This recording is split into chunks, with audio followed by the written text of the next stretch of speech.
La Última Cena de Leonardo da Vinci ha sido reproducida más veces que cualquier otra imagen en la historia del arte occidental. Más que la Mona Lisa, más que el techo de la Capilla Sixtina. Los cálculos más conservadores sitúan en 600 millones las copias que circulan en calendarios, carteles, láminas escolares, botellas de vino y todo tipo de objetos impresos. Cualquier persona que haya crecido en Europa, en América o en buena parte de Asia, tiene esa composición almacenada en algún rincón de la memoria. 13 hombres, una mesa larga, el centro luminoso de una figura con los brazos abiertos. Terminada por Leonardo en 1498. Lo que muy pocos saben es que la obra original, la que está en el muro norte del refectorio del convento de Santa María delle Grazie en Milán, es hoy menos de una quinta parte pintura de Leonardo. El resto son capas acumuladas de restauraciones, añadidos y correcciones de personas que intentaron salvarla durante 5 siglos y que, en muchos casos, la dañaron tanto como la preservaron. La obra empezó a deteriorarse antes de que terminara el siglo XV. Para cuando Giorgio Vasari la describió, en 1020 años después de que Leonardo terminara de pintarla, ya era prácticamente ilegible en algunas zonas.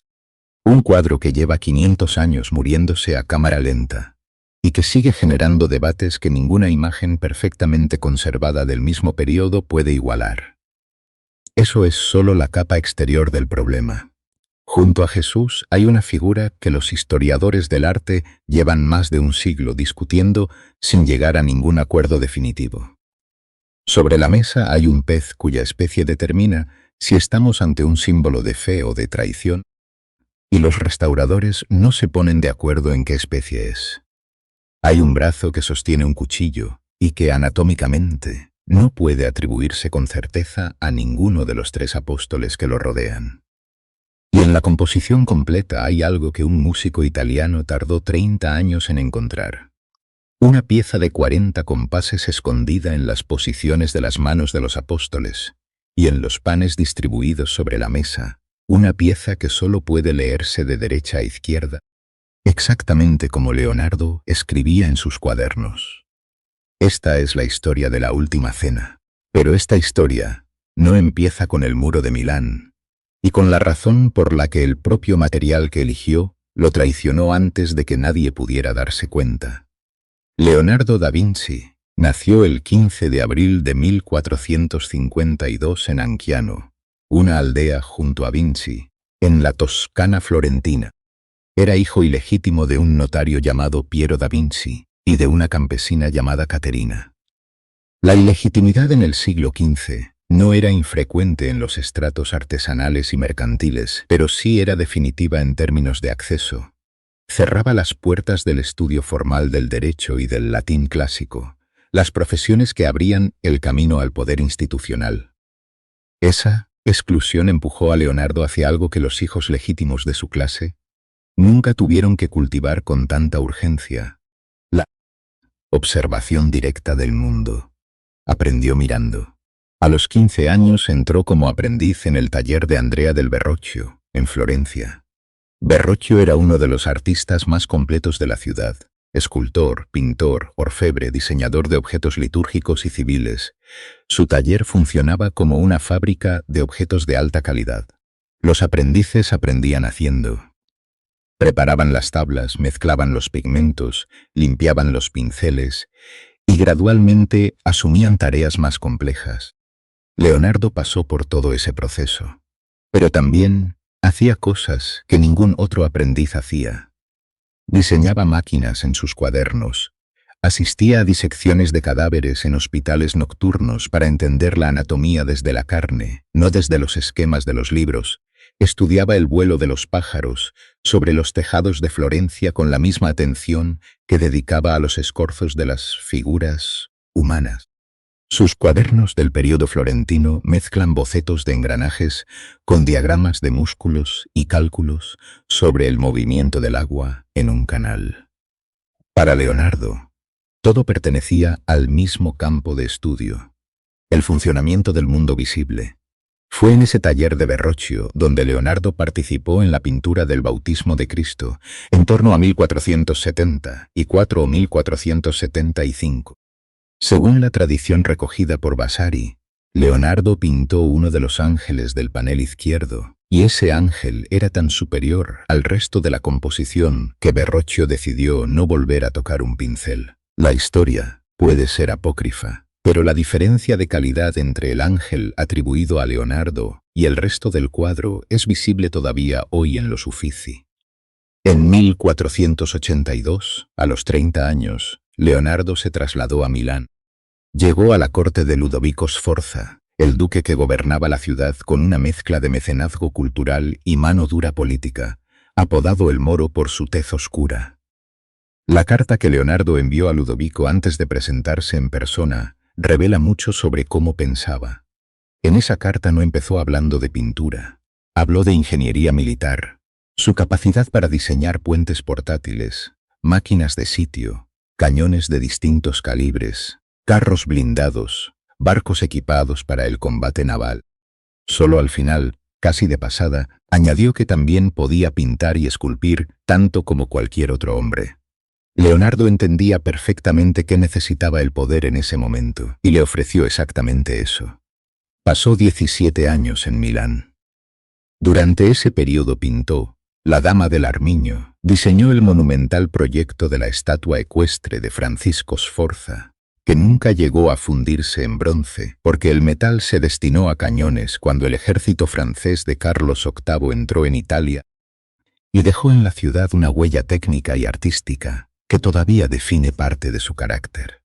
Y en algún momento de la última década del siglo XV, aceptó el encargo que cambiaría para siempre su lugar en la historia. El refectorio de Santa María delle Grazie era la sala donde los dominicos del convento hacían sus comidas en silencio. Una sala larga, de bóveda, de cañón, con muros de yeso, sin decorar y ventanas que en el mediodía dejaban entrar una luz uniforme. Funcional, austera, sin ornamento.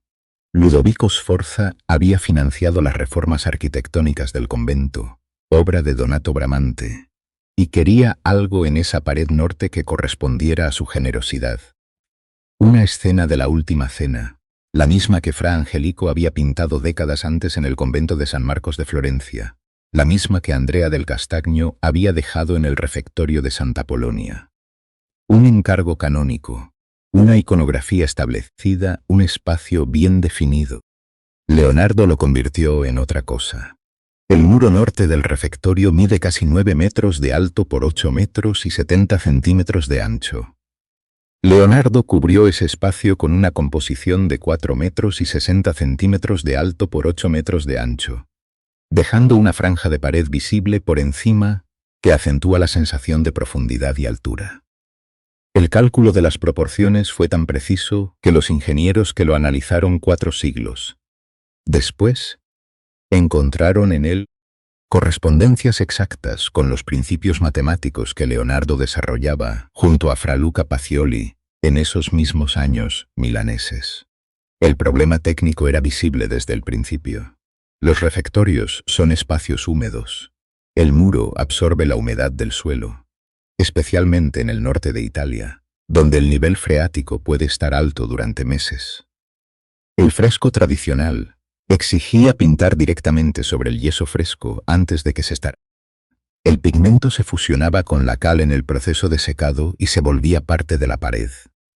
Era una técnica que no permitía correcciones. Había que trabajar sección a sección a ritmo constante. Giotto había trabajado así. Masaccio había trabajado así. Miguel Ángel lo haría en la Capilla Sixtina unos pocos años después. Leonardo no podía trabajar de ese modo. Su proceso era radicalmente distinto.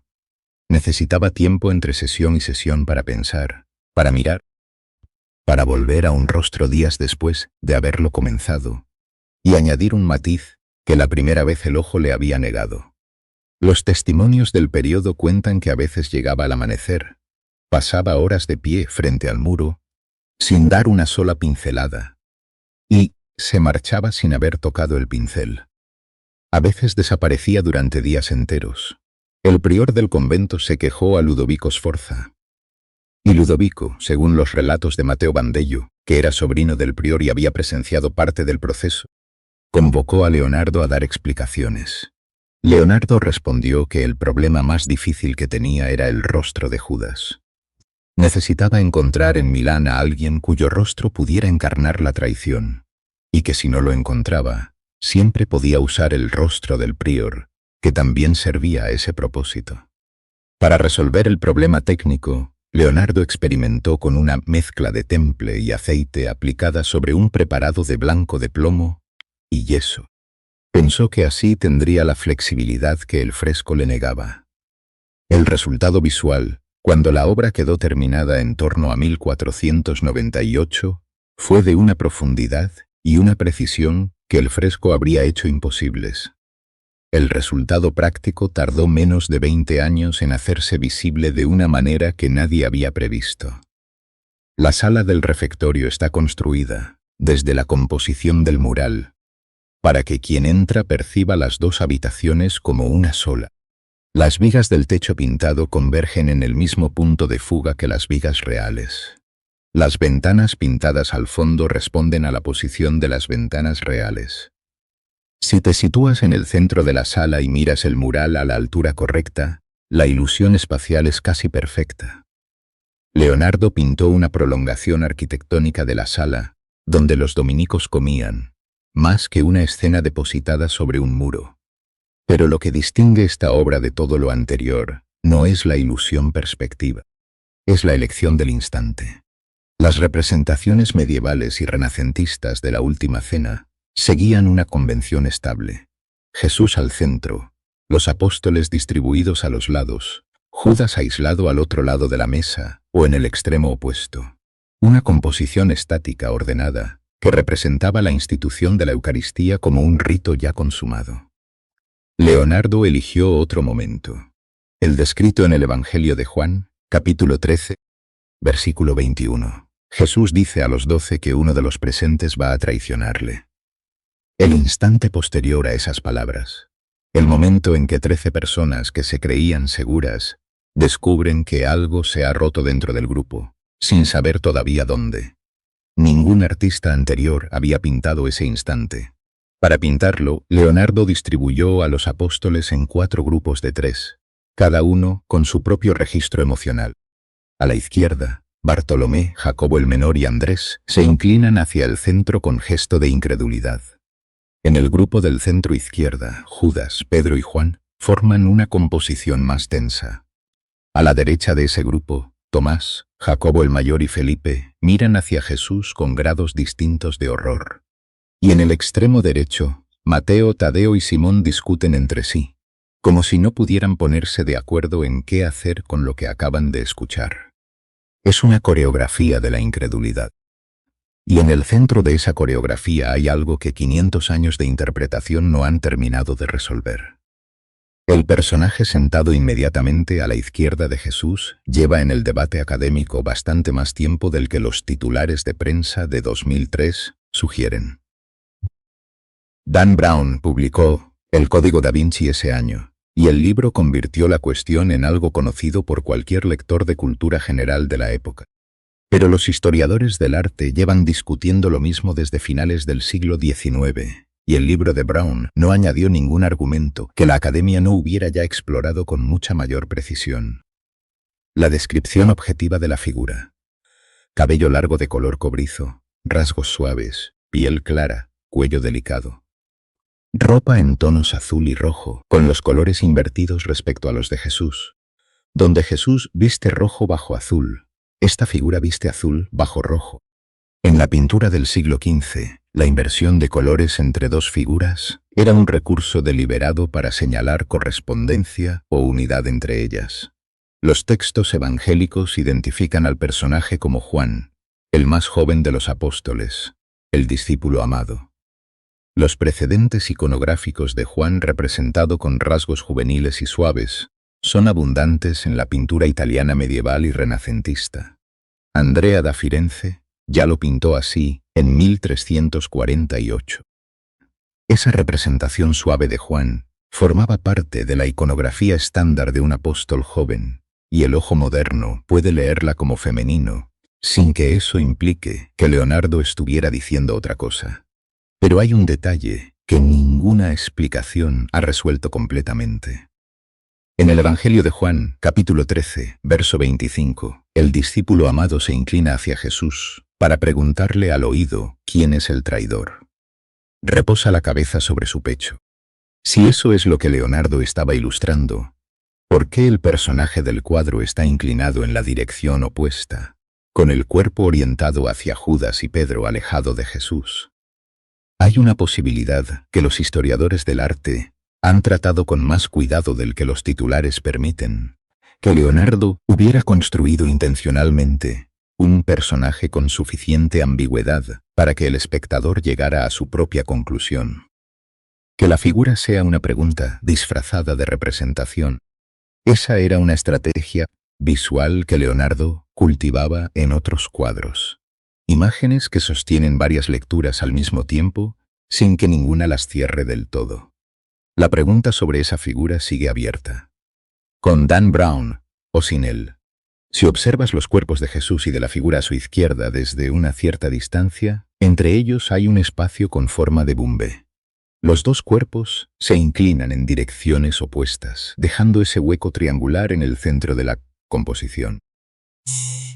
Algunos estudiosos han querido ver en esa forma un símbolo deliberado. Otros argumentan, con razones que aguantan el examen, que es simplemente el resultado natural del movimiento que Leonardo asignó a esos dos personajes. Lo que sí está documentado en los estudios preparatorios conservados es la posición exacta de cada mano en el cuadro, y hay una mano que lleva 5 siglos generando un problema anatómico. En el grupo formado por Judas, Pedro y Juan, hay un brazo que sostiene un cuchillo con la punta apuntando fuera de la escena, hacia la derecha. La lectura más aceptada es que ese brazo pertenece a Pedro, colocado detrás de su espalda, de manera que Jesús no pueda verlo. La lectura narrativa es directa. Pedro ya ha tomado la decisión que tomará en el huerto de Getsemaní. Cuando llegue el momento, sacará ese cuchillo y cortará la oreja de Malco. Pero si trazas la línea del brazo desde la empuñadura del cuchillo hasta el hombro, la anatomía no coincide con ninguno de los 3 personajes del grupo con la claridad que esperarías de un pintor de la precisión de Leonardo. Esa mano, en algunas lecturas, parece flotar entre los 3. Como si perteneciera a todos y a ninguno al mismo tiempo. Antes de Leonardo, Judas siempre estaba separado. Era la convención.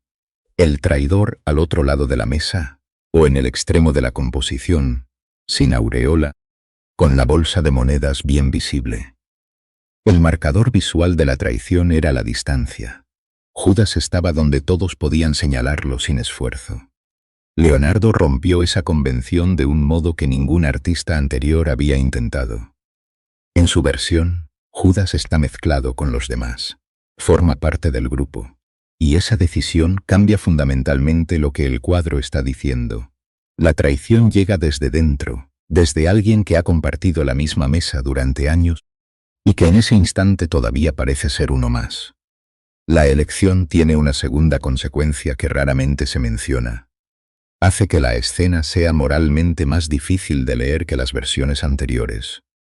En un cuadro donde Judas está separado y marcado, la traición es externa, identificable, ajena. En este cuadro la traición es interior, familiar, posible. El mensaje implícito es que cualquiera de los 12 podría ser Judas y que el espectador tampoco puede estar del todo seguro de cuál de los 13 es. Para que el espectador pueda identificarlo, Leonardo incorporó 3 indicadores simultáneos. El primero es la bolsa que Judas sostiene cerca de su cuerpo, la bolsa de los 30 dineros. El segundo es el salero volcado sobre la mesa, justo delante de él. En el siglo XV, en Italia y en buena parte de Europa, derramar la sal era un presagio tan grave que los libros de etiqueta y los tratados de conducta de la época lo mencionan explícitamente como algo que había que evitar a toda costa. El tercero es la posición del cuerpo de Judas. Es el único personaje de toda la composición que se inclina hacia atrás. que retrocede del centro en lugar de moverse hacia él. La traición que Leonardo pintó está codificada en pequeños detalles que solo se ven cuando sabes dónde mirar. Y cuando los encuentras, ya no puedes dejar de verlos. Esa diferencia entre señalar y mostrar es la que separa esta composición de todo lo que vino antes. Sobre la mesa, entre los panes y los platos, hay un elemento que durante décadas generó una discusión menor, pero persistente entre los equipos de restauración. En las capas superiores de pintura, lo visible tenía la forma alargada y sinuosa que podría corresponder a una anguila. Tras los trabajos de limpieza de las décadas de los 80 y 90 del siglo XX, algunos restauradores describieron en las capas inferiores rasgos que podrían corresponder a un arenque.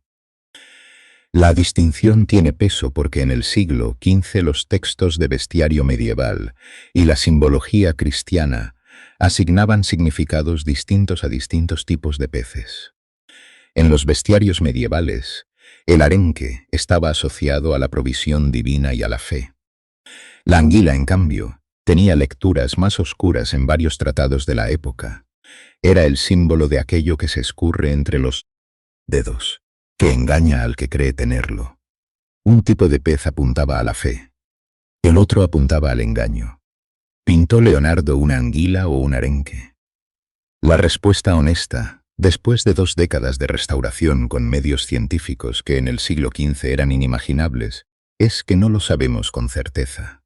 Lo que sí sabemos es que ningún objeto sobre esa mesa llegó allí por accidente. Tomás, el apóstol cuya historia los evangelios recuerdan principalmente por su negativa a creer en la resurrección, sin tocar él mismo las heridas de Jesús, está sentado inmediatamente a la derecha de Jesús en el cuadro. Y Tomás tiene un índice apuntando hacia el techo. La lectura más directa es la más simple, alguien que quiere hacer una pregunta, o que acaba de comprender algo de repente. En la narrativa apostólica, ese dedo señala a Dios, a la fuente de la autoridad que Jesús acaba de invocar. Lo que llama la atención es que el mismo gesto aparece en otros cuadros de Leonardo. San Juan Bautista, pintado probablemente entre 1504 y 1515, levanta el mismo índice hacia el cielo con una estructura gestual casi idéntica. El ángel de la Anunciación, en uno de los primeros cuadros de Leonardo, repite la postura. Algunos estudiosos del repertorio gestual de Leonardo lo llaman el gesto vertical de Leonardo, sin que eso implique ningún contenido esotérico específico. Era un gesto que Leonardo utilizaba para cargar una figura con una energía que apunta fuera del cuadro, hacia algo que el espectador no puede ver directamente. Que ese gesto lo lleve Tomás, el que exige tocar antes de creer, en el momento exacto en que la certeza de todo el grupo se rompe, es una ironía que funciona sin que nadie tenga que explicarla. En 2003, sin ninguna relación con la novela de Dan Brown, un músico y estudioso italiano llamado Giovanni Maria Pala anunció que había encontrado algo en el cuadro después de 30 años de análisis. Las posiciones de las manos de los apóstoles y los panes sobre la mesa, si se leen como notas musicales situadas sobre un pentagrama trazado a lo largo de las líneas del mantel y la superficie de la mesa, forman una composición coherente de 40 compases.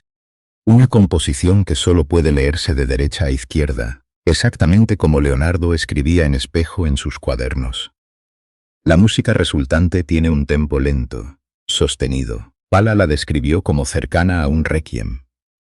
Algunos musicólogos que revisaron su análisis encontraron la lectura plausible. Otros señalaron que en cualquier cuadro del Renacimiento con suficientes figuras y objetos sobre una superficie, quien busca un pentagrama con suficiente determinación, tiene probabilidades de encontrar algo legible. No hay respuesta definitiva sobre si esto es intencional o proyectivo. Pero el hallazgo de Pala señala algo que no está en disputa.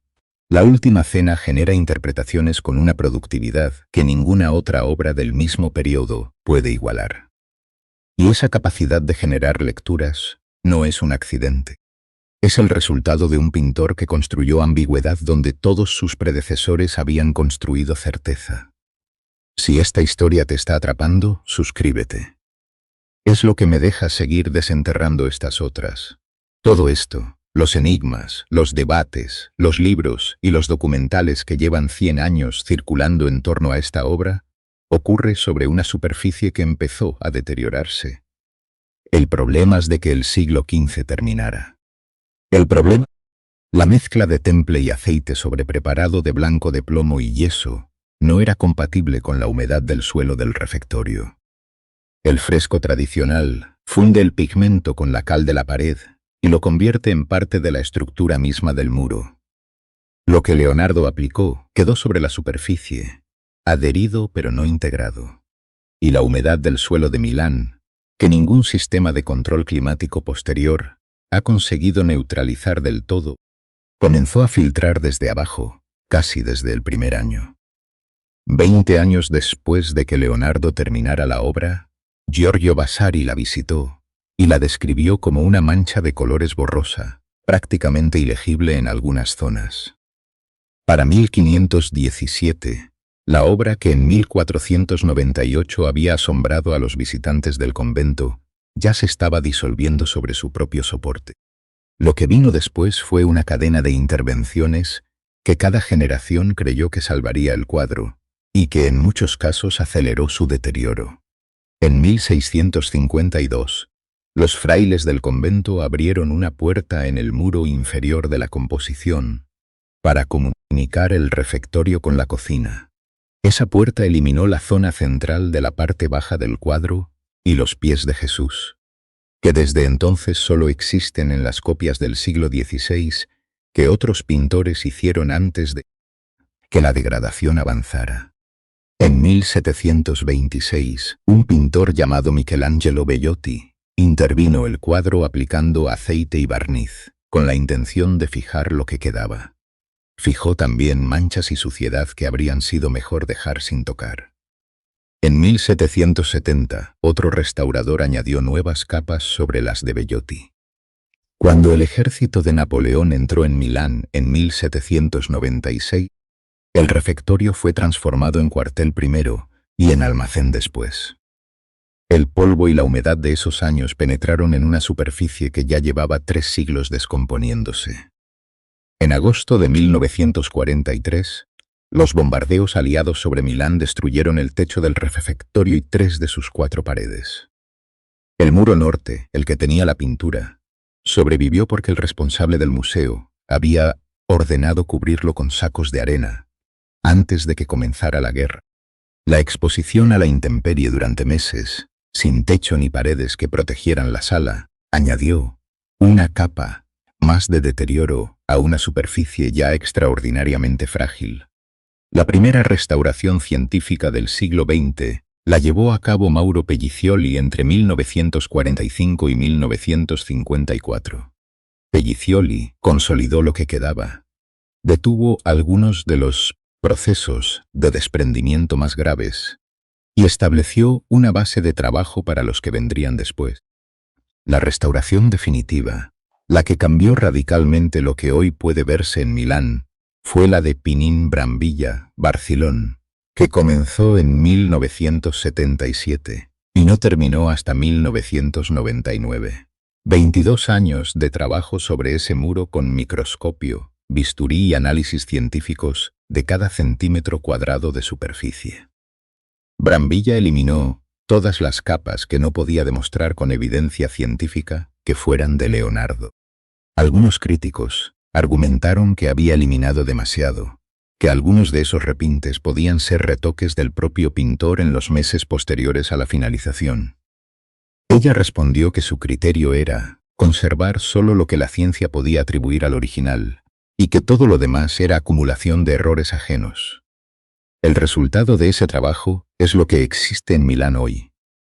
Los expertos calculan que de la capa pictórica original de Leonardo queda entre un 15 y un 20%. En algunas zonas, lo que hay es prácticamente solo el preparado blanco. Las visitas al refectorio de Santa María delle Grazie están reguladas de una manera que no tiene equivalente en ningún otro museo. Grupos de 15 personas, 15 minutos por grupo, Acceso a través de una antesala de descompresión climática para que la temperatura y la humedad del exterior no afecten al mural. La espera habitual. Sin reserva previa.